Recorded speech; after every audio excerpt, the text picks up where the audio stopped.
Star Lore, Episode 2. As I stated at the beginning of Episode 1, I recently came across what could be true plot lines and script leaks from Star Wars Episode 8, The Last Jedi. I have to warn you that there are many spoilers that lie ahead in this video, so if you want to go into The Last Jedi not knowing anything about the script or the storyline, I highly recommend that you turn away from this video now. In the information, it seems as though the majority of the storylines surrounding Luke and Rey take place on Jakku. Somewhere early in the film, Luke tells Rey that she is his daughter. There's no information given about how this takes place, or what her reaction is to finding out. One thing seems certain though. Rey implores Luke to train her as a Jedi. Luke seems very hesitant to do so, even downplaying the role of the Jedi. He goes so far as to say that it is time for the Jedi to end, though it's unclear whether this is his true feeling or he's just using it as a ploy to not train her. Ultimately, her persistence pays off. There is some sort of emotional breakthrough where she reaches Luke in a way. He begins to train her in the use of the Force. The next series of events seems to parallel Empire Strikes Back, where Yoda trained Luke. Much of the scenarios are similar, but very different and unique to Rey and her personality. The next major scene is a scene involving Kylo Ren and the Man in Black, played by Benicio del Toro. The Man in Black is a highly skilled bounty hunter with special skills in tracking. Though it's not initially clear who Kylo is sending him to find, once again we have a scene that is reminiscent of the Empire Strikes Back and Vader's use of bounty hunters. There is a small storyline following Benicio del Toro's character, but no information is given as to who he's searching for. There are some indications that the Man in Black might possibly be a Force sensitive. The other major storyline follows Leia. Leia is baited in and captured by her son, Kylo Ren. She believes that there is still good in him and reaches out to him. Kylo sees this weakness and exploits it, and using it to capture her and takes her to Snoke. Snoke's plan is to weaken her through the use of torture. One of the main instruments he uses is projecting Force dreams upon her, much like what happened to Anakin. There's been a lot of rumors about the use of Force visions and flashback scenes in The Last Jedi. Many of these take place during these scenes where Leia is experiencing them in her dreams. The intention is to weaken her until she gives up the whereabouts of Luke Skywalker. The third major storyline revolves around Finn and Poe, who are sent to track and rescue Leia. As they are sniffing around trying to find the location that she's being held, information gets back to Kylo Ren of their whereabouts. Captain Phasma is sent to set a trap for them. They are soon captured and taken to Kylo Ren. It's during this time that the First Order finds out the location of the Resistance base and begin to orchestrate a full-scale attack led by General Hux. Leia continues to resist the torture and does not give up the location of Luke Skywalker. But much like in The Force Awakens, Poe is not quite as successful at resisting Kylo Ren as Leia is. Kylo is soon able to extract the location of Luke and Rey on Jakku. Kylo tells Snoke that he has found the location of Luke Skywalker. Snoke orders him to assemble the Knights of Ren and to go and to kill the last Jedi and to bring the girl to him. The next scene takes place on the casino planet of Canto Bight. The Man in Black enters a very aristocratic-looking casino. He works his way through the casino until he spots the person that he's looking for. He approaches him from behind, and as his target turns, the familiar face of Lando Calrissian is revealed. He is dressed in very elegant attire, and it's obvious that he is someone of high influence in Canto Bight. Lando looks shocked to see him and greets him with a "Hello, old friend. It's been a long time. To what do I owe the pleasure of this visit? You know why I'm here. Where is she?" "Well, I have to say I'm a little confused by who you mean." "Are we really gonna play this game, Calrissian? I think it's time we take a walk. Call off your security detail. You know you would be dead before they reached you." The next thing you see is Lando and the man in black leaving the casino together. The next scene shifts back to Ahch-To, where Luke seems to be shifting Rey's training from the physical to the spiritual. He takes her inside the sacred tree and begins to show her the Journal of the Wills. Luke explains that as he sought out ancient Jedi wisdom, that he began to find that the Jedi had changed over the millennia. They had begun to adopt a political point of view, becoming the servants of the Senate rather than the guardians of truth and of the Force. That they had adopted a very narrow point of view concerning the Force, and they lost sight of what it meant to truly be a Jedi. This is how they had become tricked and trapped by the Sith, ultimately leading to the destruction of all but 2 of the Jedi Knights. Was it possible that it was the will of the Force to leave only 2 Sith and 2 Jedi? He explained that his views had changed drastically over the years, and there was so much more to the Force than he ever thought possible. It was at this point that he told her that there was so much more that he needed to tell her, so much more that he wanted to explain, but it wasn't yet time. It was at this very moment that Luke felt a dangerous disturbance in the Force. He felt a presence that he hadn't felt since Ben. Blaster fire began to erupt as troop carriers began to land all over the area, and within moments they were surrounded by First Order troops. The night sky lit up with blaster fire. Flashes and explosions dotted the horizon. The smoke swirled like a whirlwind as Kylo's shuttle dropped out of the sky. And before the ramp had even hit the ground, Kylo and the Knights of Ren had disembarked the ship in full battle engagement. The villagers stood no chance against the First Order troops and the highly trained Knights of Ren. They seemed to hunt like pack animals, circling and working in unison. And though they didn't carry lightsabers, it was obvious that they were Force users, breaking people and throwing them with the Force, picking up stones and launching them. One even levitated as he destroyed people with his staff. Kylo stood in the middle, lightsaber drawn, waiting for his opportunity, waiting for his target, waiting for Luke Skywalker. Luke looked Rey in the eyes and told her, "Stay close to me. We fight as one. Stay by my side." And they stepped out into the mayhem. The scene then changes back to the command ship where they are holding Leia. The invasion of the Resistance base has started, and Leia can sense it. She can also sense that Kylo is no longer on the ship, and the guard that stood inside of her cell was no equal to her son.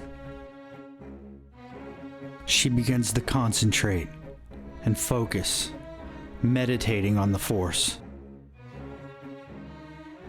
Never before in her life has she ever concentrated so deeply She focused on his blaster. She focused on her restraints. She could feel the vibration begin in the metal around her arms. It intensified more and more, until in one moment the restraints blew off of her arms and her legs, and the blaster flew from the side of the trooper into her waiting hands, and the tables were turned. She realizes that she doesn't have much time to free Finn and Poe.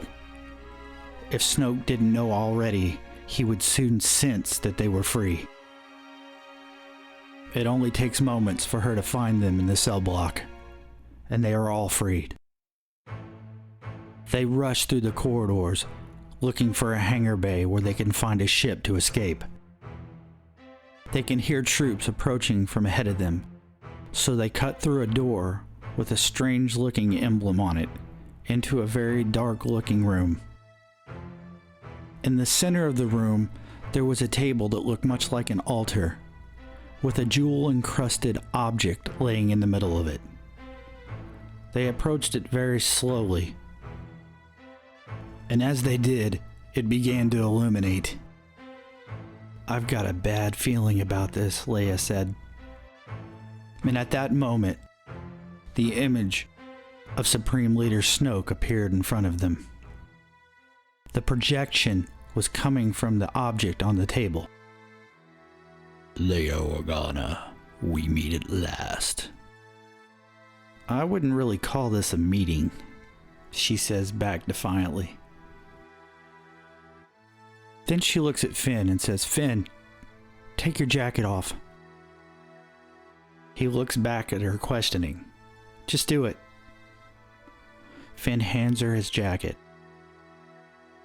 And in one move, she throws the jacket over the object, and Snoke disappears from view. She wraps the object up in the jacket and holds it to her side. "This is coming with us, gentlemen. It needs to be destroyed." "What is that thing?" Finn asks her. "Well, I've never seen one before, but if I was to guess, I would say I've seen my first Sith holocron.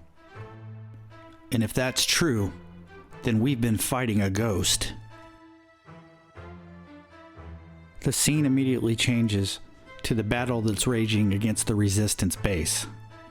The Resistance fighters are being overwhelmed by the First Order onslaught. They are completely surrounded by new generation walkers that are controlled by a command and control ship orbiting the planet.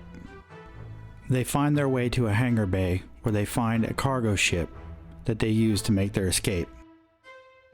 They make radio contact with the Resistance base as soon as they take off, and find out the dire situation that the base is in. They quickly realize that unless the command and control ship is destroyed, the Resistance will be annihilated. "This ship doesn't have the firepower to even touch that thing," Poe tells Leia. "Well, the first thing that we need to do is get rid of this," she says, pointing to the object in the jacket. She takes them to an escape pod and tells them her plan is to put it in the escape pod and to launch it, and they would use the ship's blasters to blast it into oblivion. As they open the doors to the pod, they turned towards Leia, and she reached out her hands containing the Sith holocron of Snoke. At that moment, she looked at them one last time and closed her eyes. She used the Force to pin the two men to the inside wall of the escape pod and closed the door and launched the pod. Finn and Poe yelled into the communicator, "What are you doing?" "I'm destroying this thing. It took my son from me. It's taken so much. It needs to be destroyed." What are you talking about?" "Snoke was an illusion, and it's time for the illusion to be destroyed." "General, what are you doing?" "I'm doing what I should do. I've given my whole life to this Resistance. Now it's time that I give my life for it. The next scene shifts back to Canto Bight, with Lando Calrissian and the Man in Black. They are approaching a waterfront area that's dimly lit, and no one else is around. Where is she, Calrissian? Are we really gonna play this game again? You know that you're going to die today. The question is, do you want to die screaming? I will ask this once more. Where is the Kenobi woman? And the boy, he said, revealing a long, slender blade. My mother died a few years ago, voice comes from behind him. But I bet you're really looking for me. And then the night sky is illuminated with a bright blue light of a blue cross-bladed lightsaber. The scene immediately changes back to Ahch-To, where Luke and Rey emerge from the sacred tree. Rey illuminates her lightsaber, but Luke does not. I knew I would find you with this old fool, Kylo says to Rey. Suddenly, all Rey can think about is Kylo running his saber through Han Solo, and she can't restrain herself, and she attacks. There's a flurry of lightsaber blades and sparks and fire fly in every direction.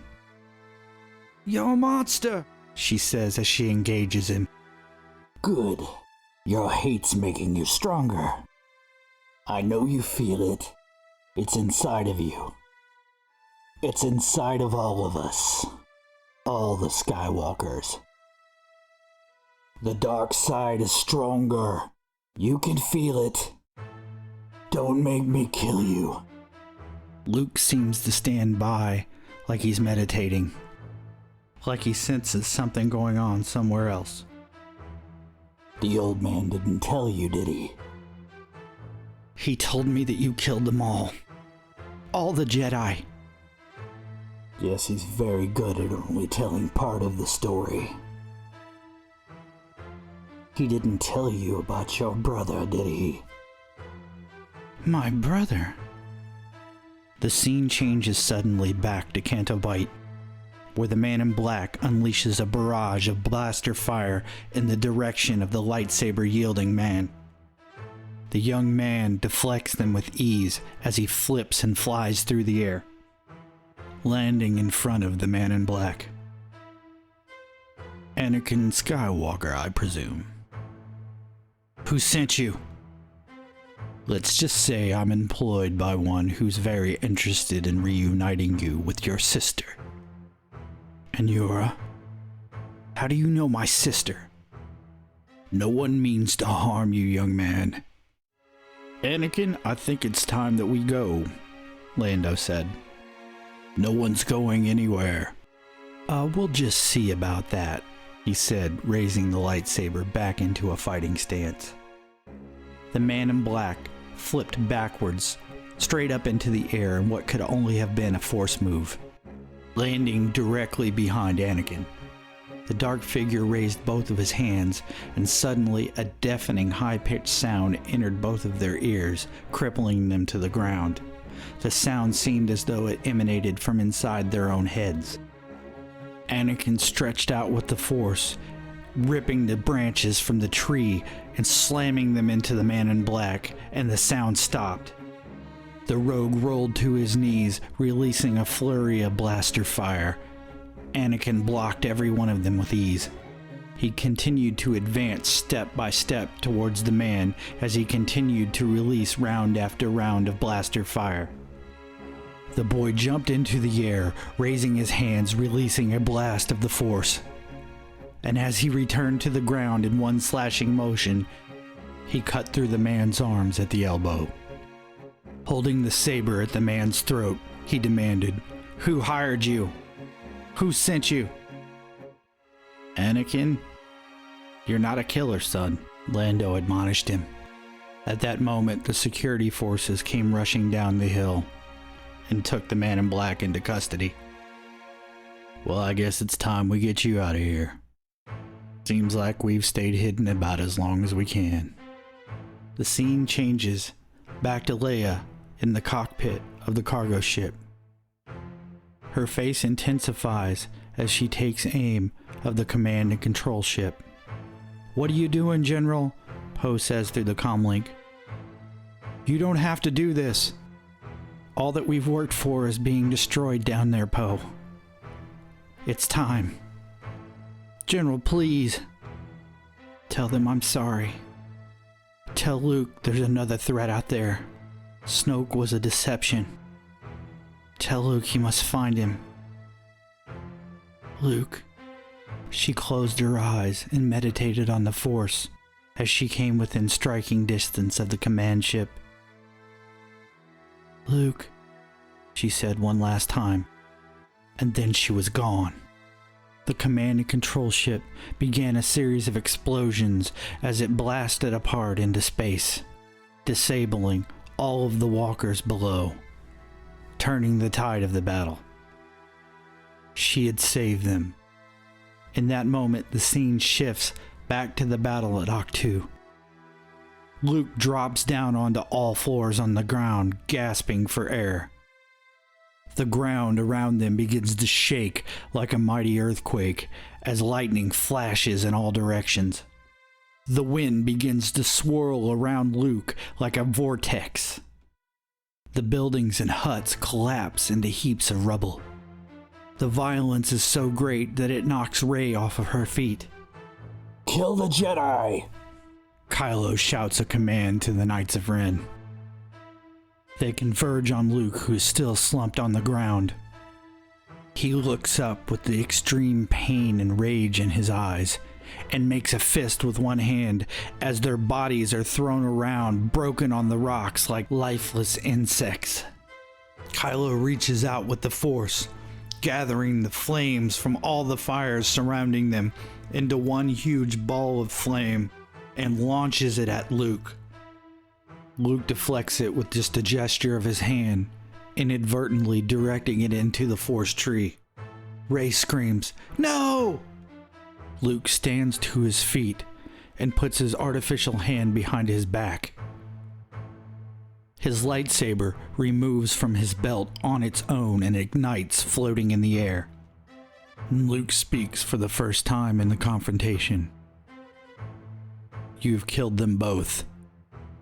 And now I will kill you." And at that moment, Kylo charged Luke. Luke's green lightsaber flew through the air towards Kylo Ren.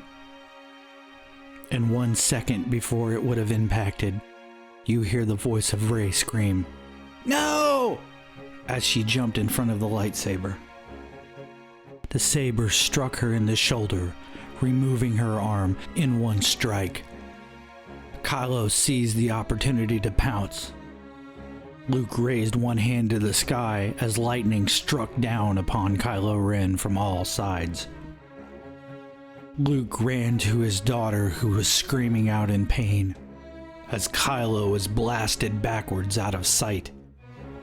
Kylo escapes in his ship, alone. Luke picks up Rey and holds her in his arms. "You didn't tell me I had a brother." "Yes. You have a twin. Your brother, his name is Anakin." "We have to find him." "Yes, it's time." The final scene takes place on the planet of Jakku. Kylo Ren's shuttle drops down out of the sky over the sinking fields of Jakku.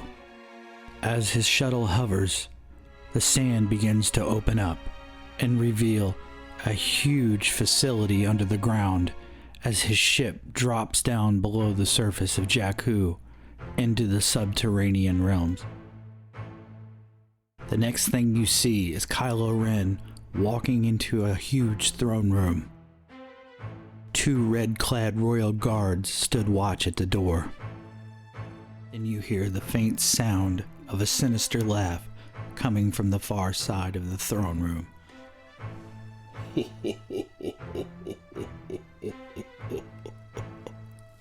You've done well, boy.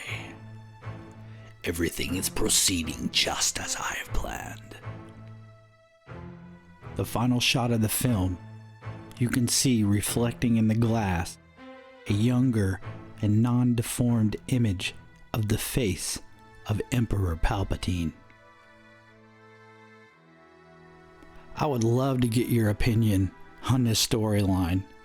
I don't know about you all, but I am pretty just blown away by the information that's contained in all this stuff. I don't know if this is the actual script storyline or not, but if it is, it would be super exciting to see this play out and to see where they would take it in episode 9. I've heard rumors that it could possibly be Liam Aiken or Ezra Miller playing Anakin in this film. I think that Ezra Miller actually looks like he could be Adam Driver's brother, a younger brother. It's kind of creepy. It seems as though they might have drawn a little bit from the non-canon universe, which I think is pretty cool. Even though some of the situations and the scenarios have changed, some of the content is kind of similar. And I thought it was incredible how they integrated the use of a Sith holocron for Snoke. I thought that was really interesting. And evidently, from what I've heard, the area underneath the sinking fields of Jakku is a huge facility, maybe even a city down there that's filled with Sith artifacts, maybe a Sith temple, Sith holocrons, ancient holocrons from ancient Sith, and that's, I believe, where the Snoke holocron originated from. As well, I believe they have cloning facilities. And if I were to guess, I would say that Emperor Palpatine literally had a clone of himself stashed away under Jakku, maybe, or plans to clone himself and to transfer spirit at the point of his death, or something along those lines. It'd be very interesting to see where they could go with this. So just stay tuned and we'll find out soon enough, I guess. But I'm just really excited about the material, and true or not, it's really fun. I just think it's really fun. So I would love to know what you think about it. I'd love to get your feedback and your thoughts and stuff, and we're all in this together, so one big community.